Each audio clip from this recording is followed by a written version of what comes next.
Well, it's Wednesday night, and you know what that means. That means another episode of Made the Duce. What's up? What's up, guys? What up, Ryan? How What's y'all up, doing? Kev?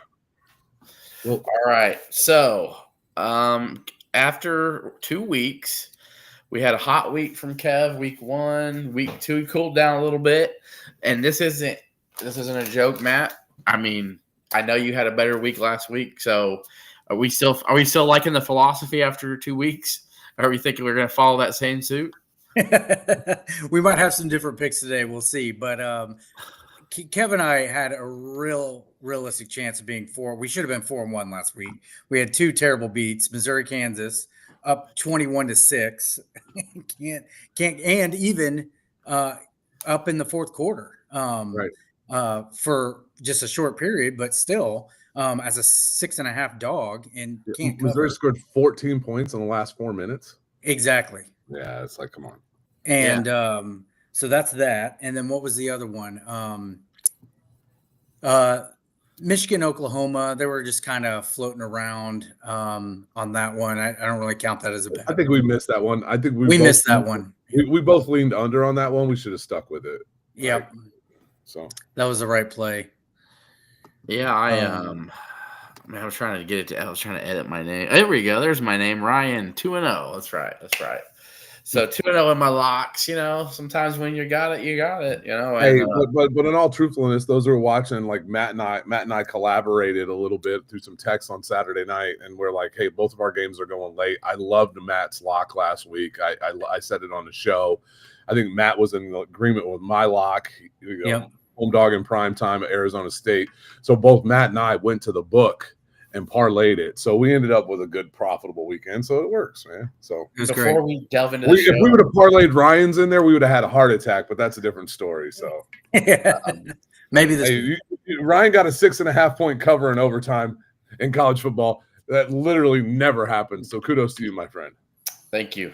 I liked your lock too. I think there's a reason Syracuse did sprints after the game, because those boys did not come out ready to play UConn. I think they were feeling themselves. I am going to keep the same philosophy. I'm 2-0. I'm going to pick my lock while you guys do yours. I'm not thinking. I haven't thought about it. I don't think about it until you guys do yours, and I look at the lines while you're talking, and I pick my lock. That's how I do it. So, but in all seriousness, I want to say this. Brad already mentioned it. I'm glad we can do this show just to have fun and talk about things that are kind of lighthearted. That, you know, I try to use social media for things like that, and sometimes, you know, you can't really avoid things that go on. But I definitely wanted to say a big rest in peace to Charlie Kirk and send prayers to his family, and just a sad day. And even though I was thinking, like, do we really want to do this tonight? I think yes, because you just need a change of pace to really what's going on in all of our lives. So definitely want to say that it affected me a lot today, guys. I don't know about you two, but it really got me down for sure.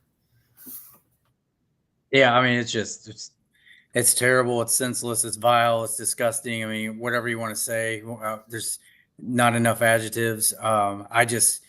I keep thinking about his poor wife and kids. I mean, I got a kid of my own now, and I mean, I hugged him a little extra tight when I picked him up from daycare today, and it's just like I'm lucky that I get to go home with him today. So, I know Kev's got two girls, and I've got 2 kids, and it's just, I think that gets me the most too, is that, you can look at one way, Democrat, Republic, blah, blah, blah, oh, he said this. Oh, it's about Jesus. I don't believe in Jesus, blah, blah, blah.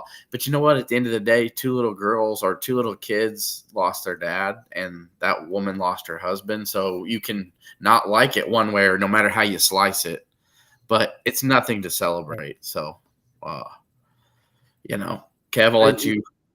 It's unfortunate. It's unfortunate. It's not even the right word. It's a tragedy. It's just sad that I hate that. Like I saw Charlie and pictures of him and his daughters, and that I got 2 myself. But you know what? elsewhere around the country, there's some kind of things you have to understand. There's a dad who died in a car accident who didn't get to come home to his kids today. There's a mom who died of cancer today who doesn't get to come home to her kids. And Yeah.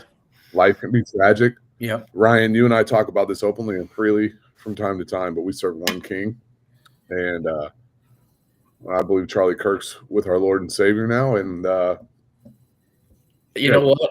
And Matt, you're a believer too. I can tell you this. Absolutely. I know 100% he is with Jesus Christ. So yeah. And hey, listen, I'll stand on this. Hey, listen, if you believed in anything, like if you are a follower of Charlie or you believed in anything that he said, or you believe in this, is like violence begetting violence is not the way. Like, I urge all the people who are angry and want to react to any of this, that is not the way. That is not the way. That is not the way. no. I just, it's not the way, guys. So just I one of the challenges I've struggled with today is worried about what the reaction of the country will be. And Charlie Kirk drove into discourse with people because he had abhorred violence, and for violence to beget violence in his name would be a dishonor to his memory. So if you are so angry that you want to fight for his memory, then fight through it with discourse, not violence. I can tell you, one, and we're getting to Clemson, Georgia Tech, and we'll start with you, Matt. But I can tell you this: if when all our time's gone and you look back, I think it's not how long you live, but it's what impact did you make while you lived. And man, I think Charlie did a hell of a job. So with that being said, Matt, we'll start with you here. Clemson. Let's talk about something different. Clemson, Georgia Tech. Well, we're doing what we do the show for, but I'm gonna be honest, I would have been mad at myself if I didn't mention that. So, Clemson, Georgia Tech. Clemson's a 3.5-point favorite. This one's always tricky. I know last year we brought it up, and people still weren't really a believer in how good Georgia Tech, how much talent they had. I think we really saw that a lot last year with, the Georgia Tech game, but obviously when they beat Florida State to start the year. So this is going to be a tough game for Clemson. And Clemson was looking shaky last week. I watched the Troy game, and Troy was the better team for the whole first half. And even into the third quarter, they were still, making big plays. So Clemson hold on, keep 3.5 in Atlanta against a good Georgia Tech team? Yeah, I mean, to your point, I think Clemson's been an absolute mess. They don't seem connected at all, especially on offense. You got Cade Klubnik back there, supposed to be a Heisman, finalist or maybe top 5 name mentioned, and I mean, he's nowhere near how he should be playing if that's the mantra going in the season. Down 16-0 at home to Troy. Yeah, he couldn't complete a pass in the first half against Troy. Couldn't complete a pass. They just don't seem like they're connected at all. They're 1-7, their last 8 against the spread. Georgia Tech's 8-2-1 at home against the spread, the last 11. I know this is Clemson has no room for error here. They're already 1-1. And could be 0-2. I know Dabo will have them ready on the road, but I like Haynes King here. I think he's going to be back. He was gone he was injured last week, set it out. Georgia Tech's going to move the ball. Georgia Tech's going to score.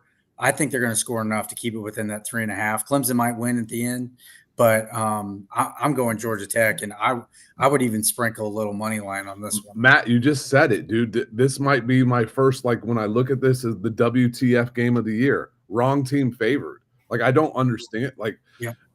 I do understand it because it's Vegas, and the average Joe, where Vegas pulls 50% of their money from, looks at this and says, "Oh my goodness, an unranked Georgia Tech team versus a preseason national champion favorite." And listen, I was in the boat like Clemson before the season was my team to win the national championship. I literally thought that the ACC schedule, I thought they'd run through. I thought that they'd start in the round of 8, get a bye. And there's just so many things that easy schedule can do for you comparatively to what the Big Ten and the SEC teams have to go through. But they haven't showed anything yet. And we'll get into it a little bit later. They lost to an LSU team that I don't believe in all that much. So yeah, I watched their week 2 game. Yeah. Right. You're giving me 3.5 points for Georgia Tech at home with the quarterback, with Haynes King coming back. That guy's a gamer. Like anybody who's ever watched this team play, like kid is tougher than a $2 steak. Give me the Ramblin' Wreck from Georgia Tech plus 3.5 all day long here. I'll be honest. Yeah, I love that. I love that pick, Kev, because I think that's, to me, I didn't want to come out and just say it, but I'm like, this line's like a trick line, right? Don't we talk about those? Like, this is stinky lines. Sneaky, stinky lines. What you were saying I don't think it's a stinky line when you factor in. All right, so a lot of people wanted to call Illinois Duke a stinky line last week. And I think where the experts missed that one is they're like, well, number 11, Illinois. Illinois is not number 11 to anybody other than us and people who truly pay attention. The average Joe still thinks Illinois is a garbage football team. Right. It's terrible. So it's actually this might be three comments though about Illinois. It is. Right. So this one might actually fall a little bit in the stinky line, is that everybody thinks Clemson is great and they're going on the road. They're like, this number should be bigger. I think this should be a pick 'em. It's straight name across chest. Yep. Syndrome. Absolutely. Yep. Yeah. And then when Duke wins 9 games this year, they're going to be like, oh, I guess Duke. I was looking at their schedule; they might win 10. So yeah, I was going to say, yeah, ACC's bad. When Darian Minta gets time, dude, he's dangerous. So, but anyway, we'll get to it. So again, I like the pick. I think I'm not in the picking of these, but I think Georgia Tech just wins that game outright. So, we're gonna now, Kev, going to you. Florida, who comes off while everyone's going to say, oh, they lost to USF. USF, I think, they've got a chance this week against Miami, and USF could be challenging for the best team in the state of Florida, I think, if they did a round robin. I mean it. We'll see after this weekend. Florida State looks like a wagon, buddy. Yeah, they look good. They look good. But so Florida loses at home to USF. LSU looked very average at home in the game that I watched last week. Who did they beat? What is it, 23-10? Louisiana Tech. Yeah, they beat La Tech 23-10, and they had to go. And this isn't Ladarian Green and Sonny Dykes Louisiana Tech either. Like, let's be real. This is not that Louisiana Tech team is pretty average.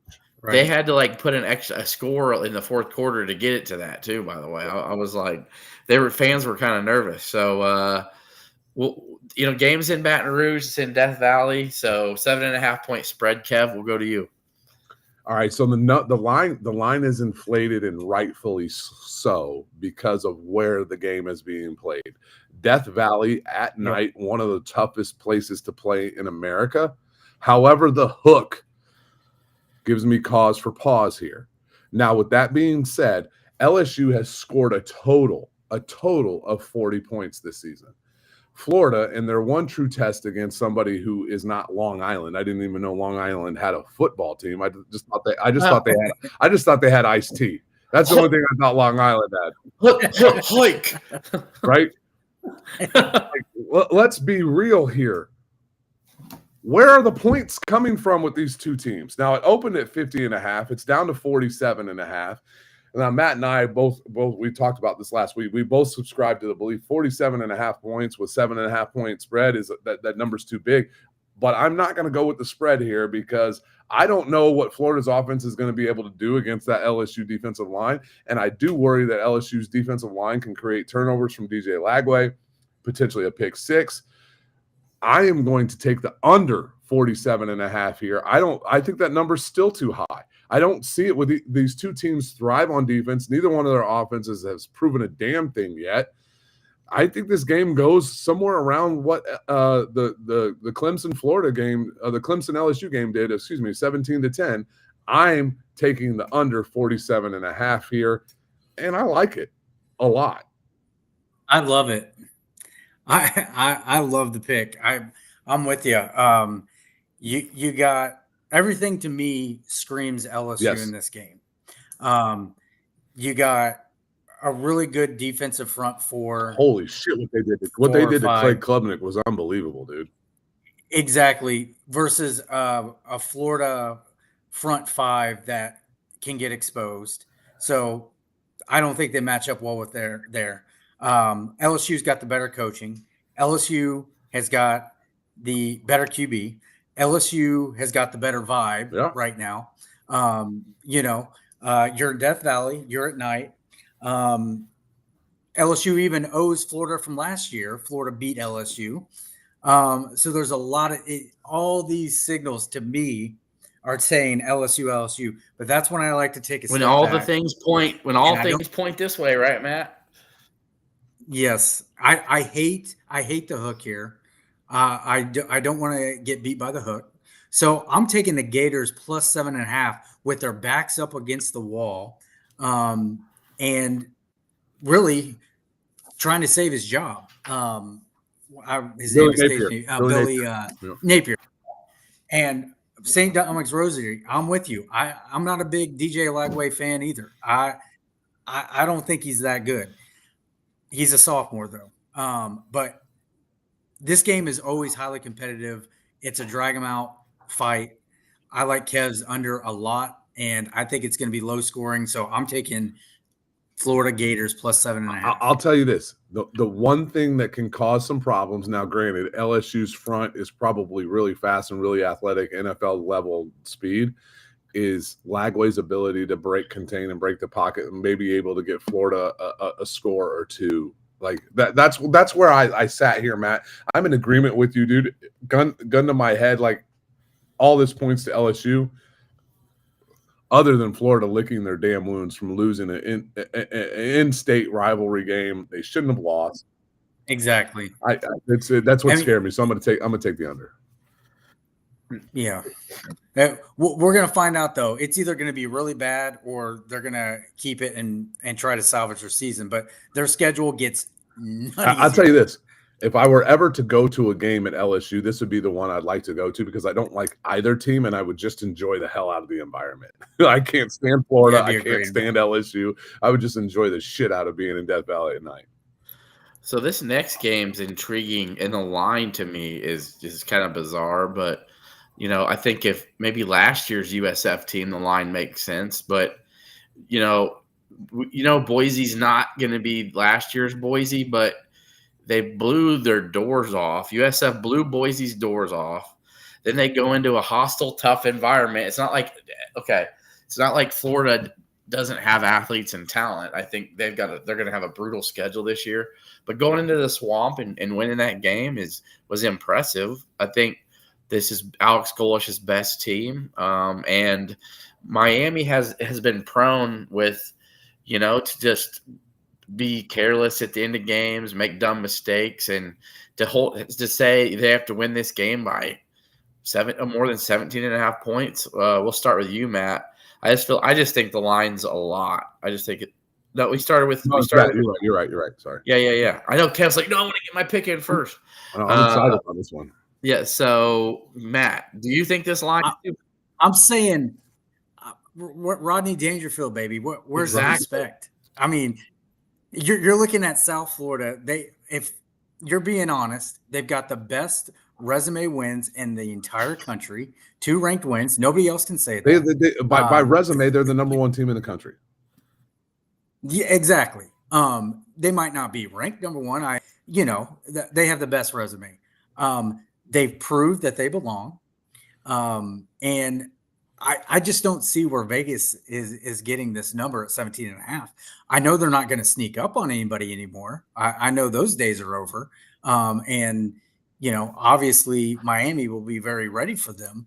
But to Ryan's point, they have mental mistakes at the ends of games. They're always not locked in. I think Miami's defense was great against Notre Dame. And that's the only thing that really concerns me here. But 17.5 against a team that has given up 9 points this season. 9.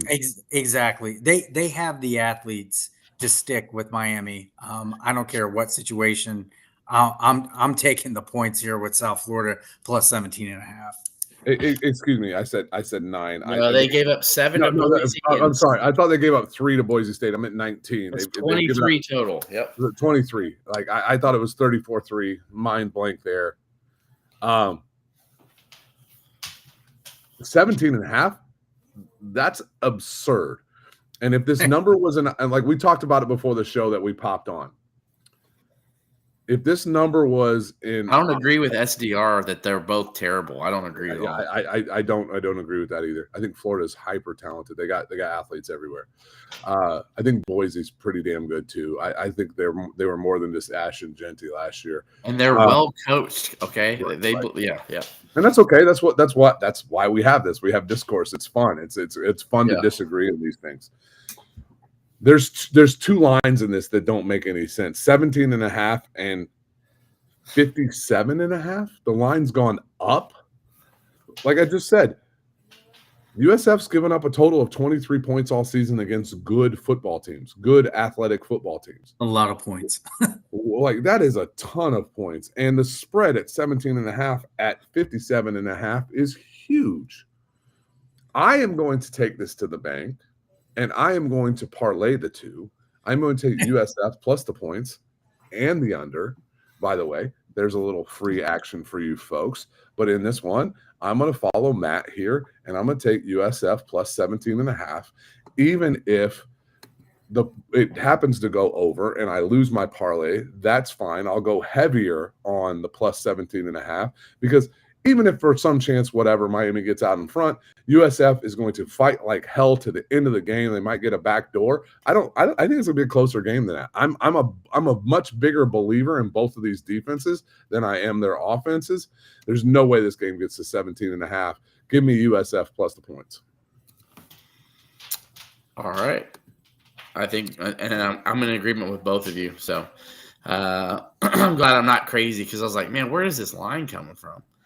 I know where it's coming from, but I'm thinking, why are they trying to? This is just not, maybe too easy. But let's move on to the 4th game here of the week. By the way, go ahead. Sorry, real quick. If you guys haven't had a chance to tune in and watch South Florida play at all, their quarterback, Byron Brown, that dude's a gangster. That dude really is one of like the toughest running quarterbacks I think I've ever seen. He is tough. He will make some plays in this game. No doubt. He just has had injury issues. I think last year he got hurt. So Texas A&M, Notre Dame, big time ranked top 15 matchup. Games in South Bend.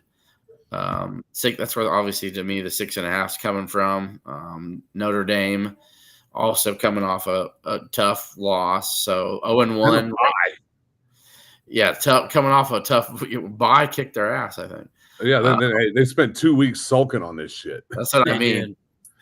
I like Texas A&M, but I think, they're in for one this weekend. But so, Kev, starting to you, is 6.5 too much for Notre Dame? This is the game of all the slate, right? So this is what we do on Fade the Deuce. We take the top 5 games. This is the game that I am least confident with taking to the window here. All right, I'll be frank. I have no idea who Texas A&M is. They played UTSA, who we all know is a pretty decent team, beat them by 18. They played Utah State, typically a pretty decent team, beat them by 22, both in their building. Now they go onto the road to play Marcus Freeman's team, who's been sulking on a loss for 2 weeks, where they lost to a good Miami team. And the numbers just like that. Give me Notre Dame by a touchdown here. I'm going to take the favorites. They're playing at night. They're in South Bend.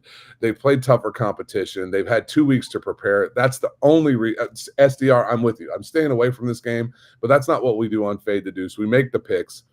Give me Notre Dame plus minus the 6.5 here. I think they win this game something like 27-20.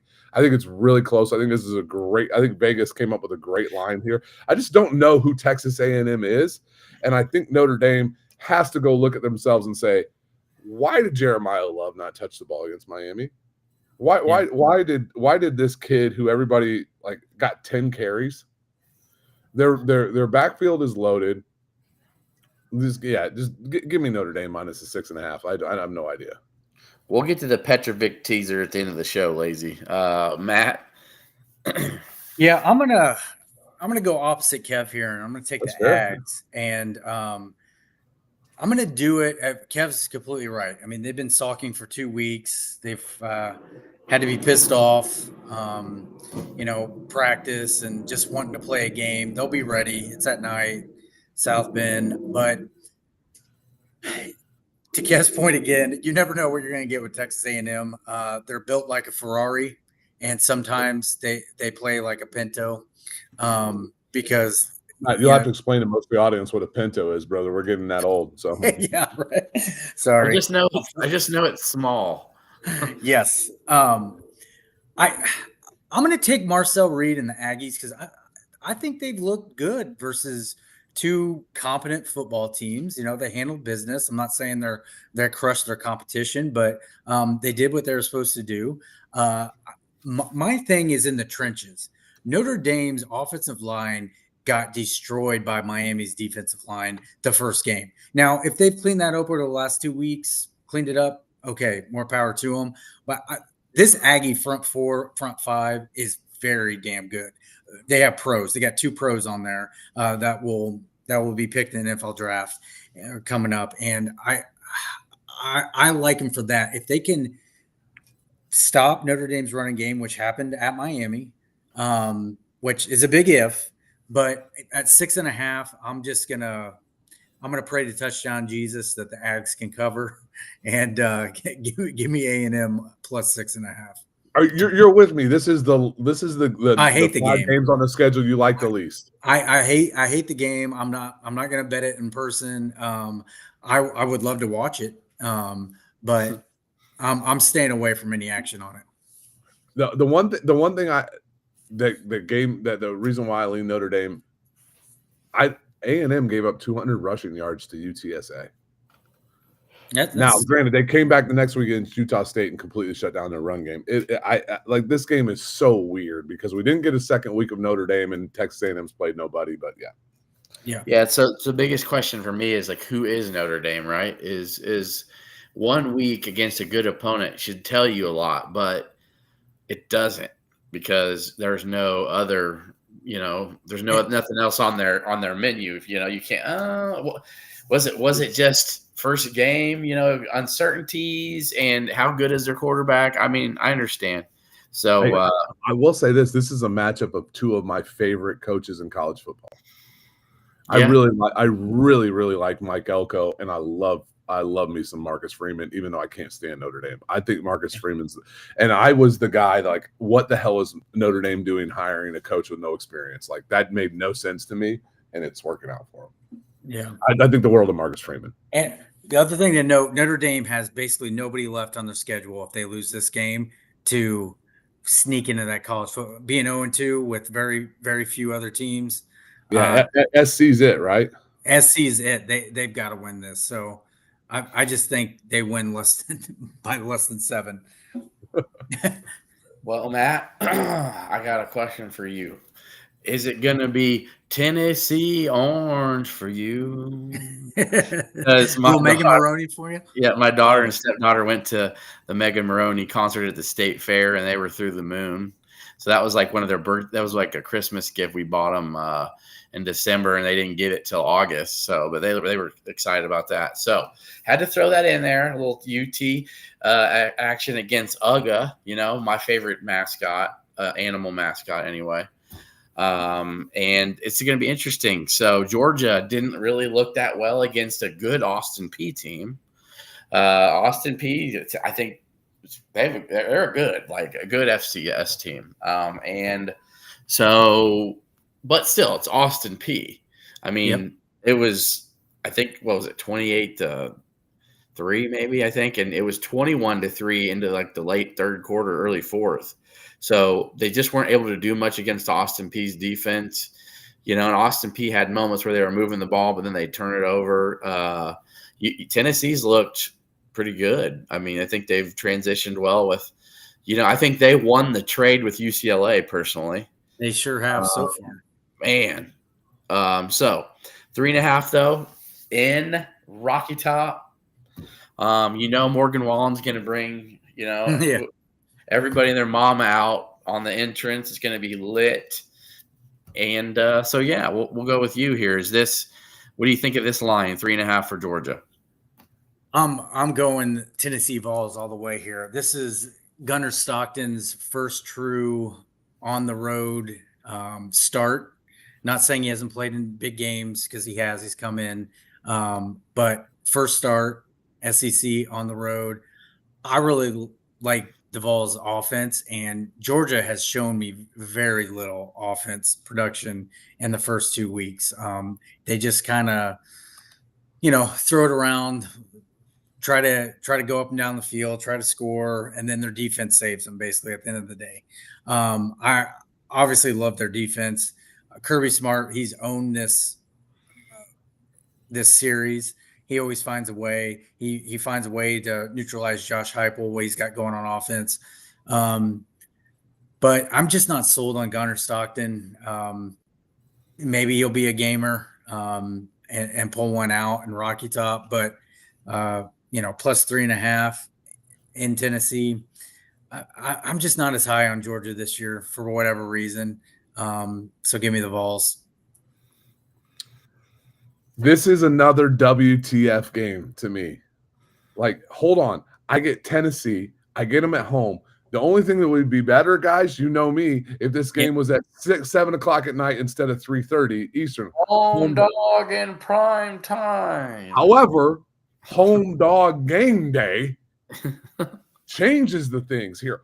Like, Georgia can't score 28 points last week against Austin Peay. What are you doing here? Yeah, you thumped Marshall. You know what Marshall did the next week? They lost to Missouri State, an FCS team, 21-20.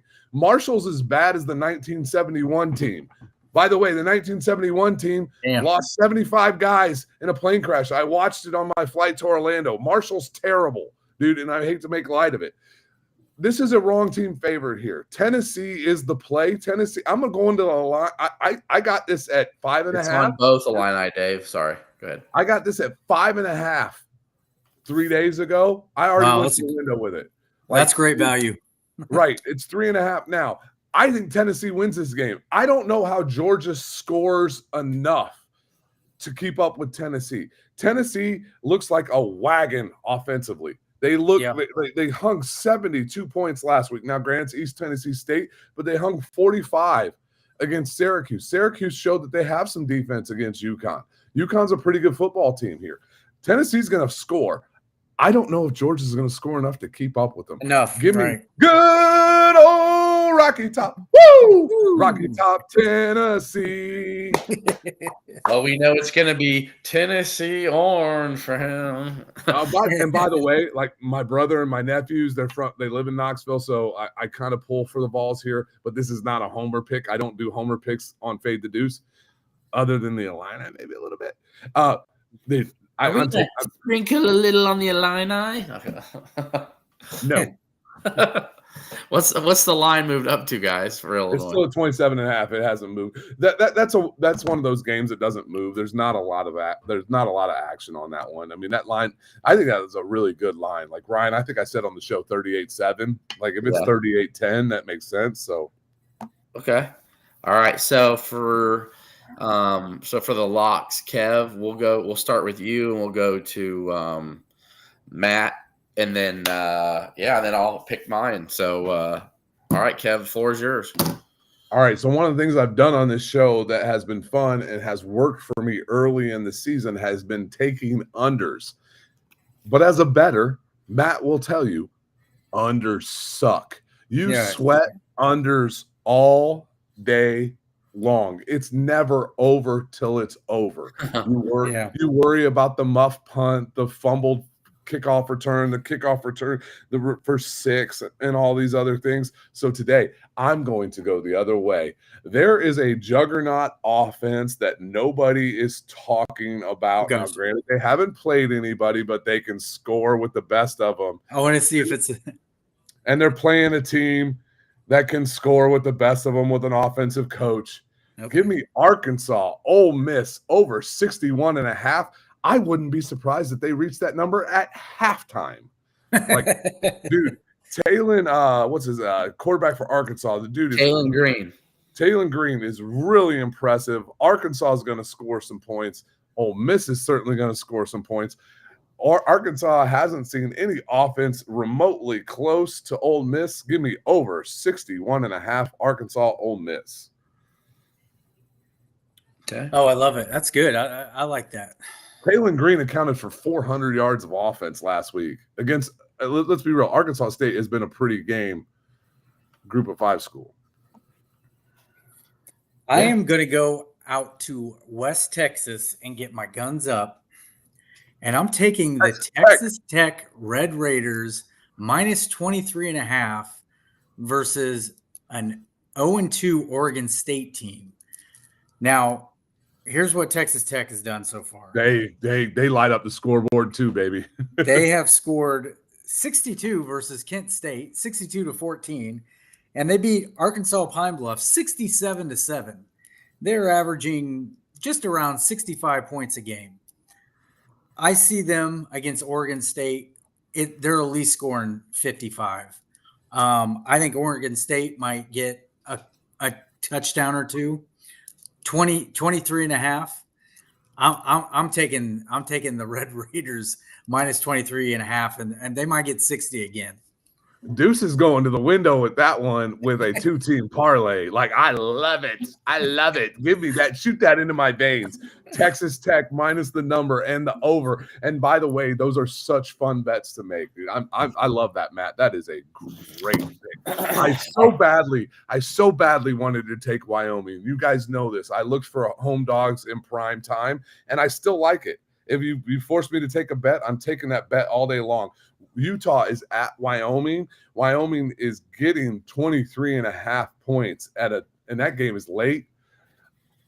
For other people, I'm not taking it as my lock this week, but I'm going to the window with that one. 23.5 points for the Wyoming Cowboys. Their defense has been pretty damn stout earlier this season. So just an extra one that I'm throwing out there. Sorry, I'm all geeked up. This has been like the first moment of happiness that I've had in like 5 hours, 6 hours. You guys get it. We started the show with it, but Wyoming's 2-0. And they've given up a total of 7 points this season. Now, granted, one of those was against an awful Akron team. And I think I'm trying to get it to where you guys can take mine to the window too, Kevin. Hey, listen, I will do this. I will promise. I'm going to take all 3 of our locks in a 3-team parlay this weekend. Okay. I promise you both are going to like it. You're going to like it. So there's a Big Ten clash in West Lafayette this weekend with USC and Purdue, and the line is a 59.5. You know who likes to score a lot of points? USC. 70 and 59. And guess what? Purdue's defense ain't much better than it was last year. They gave up 17 points to Southern Illinois last week, and the game against Ball State means nothing because Ball State's terrible. Ball State there were like 140 something new players on the field in that game. Ball State has as many new players on the team as Purdue, which is nuts. So Purdue though has put up 31, 34. I think their offense has enough at home to get maybe 17 to 20 points on USC's defense. But I think USC puts up 45 to 50 easy by themselves on Purdue. I think I'm going to pick the over 59.5 total for this game. I was like, I could pick the whole under 6, who's going to win under 6 and all that. But I'm like, you know what? I feel pretty confident of this. I think, and I'm glad you love it, Kev. I think this is going to be upper 60s into, maybe close to 70 total, if not a little bit more. So USC is at least scoring 42. What'd you say, Matt? I said USC is at least scoring 42 points.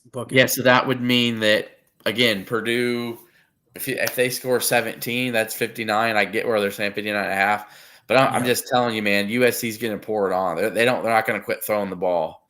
No, I agree. And Purdue's defense first year at Barry Odom, I did watch, Southern Illinois was able to move the ball pretty well. So I think the athletes – that USC has some of these nasty one-handed catches like Odell Beckham style.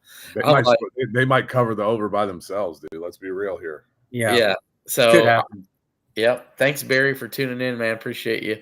But anyway, so Kev, take that one with you and hope, man. I think we're gonna do well. We'll do a little 3-teamer, have a little fun with it. So we're taking over USC, over Arkansas, Ole Miss, and Matt. What was yours again? Texas Tech minus 23.5. Yep, love. I'm going to do a 4-teamer because I'm going to take the over with that one too. And I just have a little fun. I'm going to make a small little play, dude. I'm going to put $10-$20 on that. Get plus 500 odds on. Let's go. Another little fun one that I came across today when I was doing a little research. The Akron Zips. They're terrible. 0-2. They're terrible. 0-2 have not scored yet this year. Their team total for the game versus UAB is 21 over 21.5 points. They haven't even put a ball in the end zone or through the uprights yet. I don't see where they're scoring 21.5 or 22 points. So that's just a fun one if you're looking at some team totals. Matt, I'm with you. I looked at that one too. I didn't look at the team total. I looked at the number. The number wasn't good enough for me in the spread. And it's the same way with Marshall. And I forgot who Marshall's playing this week. They're playing literally nobody because what I'm looking to do early in the season is to fade the really, really bad teams in college football. And at that one, knowing that team total, I'm with you 100%. Who's Ball State playing this week? Because they sucked. I'm looking at this, man. Iowa and UMass, and the over is 43.5. I don't know if Iowa has enough offense to get it over that. And I don't know if UMass isn't going to score. If they score, it's 3 points. That's what I'm thinking. It's like Iowa's defense is going to have to get a couple touchdowns probably. Yeah, that game's got 33-0 written all over it. Yep. So exactly. that's another line to watch. 43.5 on that one. But the Ball State plays New Hampshire this week. New Hampshire. Wow. Give me the Hampshires to cover the 2-0 Hampshires. Oh man. Hey, by the way, Ryan, I wanted to chime in this before we close up. Hey, I put it's about a 4-minute video. If you have time to watch it, please do. Up on Twitter today about the donation given by Geese to Illinois and what it means. We will talk more about that on Sunday night following the fight. Tonight's not the night to do it, but if you want to see that, go ahead and look at it. It's on all my thoughts are encompassed right there. So it's huge. I think that means a horseshoe renovation for sure. $100 million. That. There's no way. I mean, you could take 10, 15 of that and renovate the horseshoe. So like I said, I put it all in my thoughts about what it can mean for the community, what it can mean for a lot of things. So if you get a chance, go ahead and watch that. Yeah, it was a really good video. I'll retweet it for sure. I was watching it. It was just the subtitles from the way you do your reels. I love the word. It has all the words, and it was like blue and orange. But then when you watch it on X, they put subtitles of their own in black and white. Oh, I didn't know that. Okay, all right. So your subtitles and then X's subtitles, I can't even see you. So I was just like, but the words of what you're saying matters more than what you look like. So, hey, I like this one, guys. I got to go look at this line. SDR had a point. He said, hey, you want to win some money? Portland State. Portland State's the worst team in college football. Portland State lost 50-20 to North Dakota. They lost 69-0 against BYU. They go to Hawaii this week. I got to go look at what that number is, man. I got to go see what that is because, give me the rainbows on that one, baby. What conference is the rainbows playing? Let's see. Hawaii was in the WAC, but I don't know what it's turned into now. There's not even a spread up on my book. Right you can't even find it. Yeah, for sure. It's a blank check. Yeah. All right. Well, that'll do it for this week's episode of Fade the Deuce. We appreciate everybody here watching, and if you enjoy this weekly, subscribe on YouTube at 200 Columns, but it's under the Keeping It Orange and Blue tab. We're slowly gaining there. This YouTube build is a little annoying, but we're getting there. But we always appreciate everybody who watches and listens. Doesn't matter where you do it. So that'll do it for this week. And remember, Illinois, Western Michigan, 6 p.m. FS1. I'll be there, and I know you both will be there. The game. You what? Mark Helfrich, they ran the ball to the right. It's a good run for 48 yards. No, you're going to listen to Brian Barnhart. Touchdown, Illinois! I wish I had Martin O'Donnell. I love Kerry Davis, but I miss Martin O'Donnell. Yeah, with all that Can I get Tate and Turpin? Yeah, please. Hey, Ryan, I'm going to do something that pisses you off here. Not really, but Jeremy Warner interviewed Lauren Tate recently. If you are a long-term Illinois fan, just go listen to it. It's just good to hear Lauren's voice, man. It's like that old cantankerous Jack Wagon still covering Illinois. He's the only mofo, and I did say that, who can say whatever the hell he wants. Nobody cares. Like, he could ruin, like, commits, visitors, things that you can't say, like things that the team's doing that they literally will blackball you if you even like hint at that I've been threatened with before. And I listened to Sport Talk and I was like, Lauren Tate's like, yeah, they got their next European commit on campus. Yeah, he's going to be committing next week, I think. And I'm thinking, sitting here going, like Kevin from Home Alone. And it's like he gets away with it because he's 100 years old, and it is what it is. He can do what he wants. He can do what he wants. Yeah. So, and you know what? I'm past that whole stuff, Kev. It doesn't bother me when you bring up other podcasts. I don't. I'm past Illinois fans. Go listen to that one. Go listen to it for Lauren Tate. He's worth the listen. That's You've right. covered Illinois sports for 60+ years. Hey, I always love reading some Tate lines. Same here, brother. Same here. I mean, there's a lot of history in those. And I'll be honest, Lauren, I used to run into Lauren all the time at the Orange and Blue Golf Course and just say what's up to him. And he always acted like he knew me. He had no idea who I was, but he just acted like we were old friends. Like, I give him all the credit in the world for that. So, no doubt. All right. So we'll see you Sunday night.